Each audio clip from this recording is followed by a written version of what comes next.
بسم اللہ الرحمن الرحیم. شروع اللہ کے نام سے جو رحمان اور رحیم ہے. جبکہ تم کو اللہ کی آیات سنائی جا رہی ہیں اور تمہارے درمیان اس کا رسول موجود ہے جو اللہ کا دامن مضبوطی کے ساتھ تھامے گا وہ ضرور راہ راست پالے گا. اے لوگو جو ایمان لائے ہو اللہ سے ڈرو جیسا کہ اس سے ڈرنے کا حق ہے. تم کو موت نہ آئے مگر اس حال میں کہ تم مسلم ہو.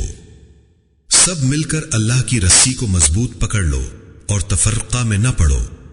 اللہ کے اس احسان کو یاد رکھو جو اس نے تم پر کیا ہے. تم ایک دوسرے کے دشمن تھے, اس نے تمہارے دل جوڑ دیے اور اس کے فضل و کرم سے تم بھائی بھائی بن گئے. تم آگ سے بھرے ہوئے ایک گڑھے کے کنارے کھڑے تھے, اللہ نے تم کو اس سے بچا لیا. اس طرح اللہ اپنی نشانیاں تمہارے سامنے روشن کرتا ہے, شاید کہ ان علامتوں سے تمہیں اپنی فلاح کا سیدھا راستہ نظر آ جائے. تم میں کچھ لوگ تو ایسے ضرور ہی ہونے چاہیے جو نیکی کی طرف بلائیں, بھلائی کا حکم دیں اور برائیوں سے روکتے رہیں. جو لوگ یہ کام کریں گے وہی فلاح پائیں گے.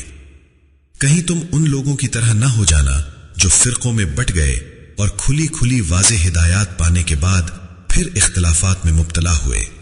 جنہوں نے یہ روش اختیار کی وہ اس روز سخت سزا پائیں گے.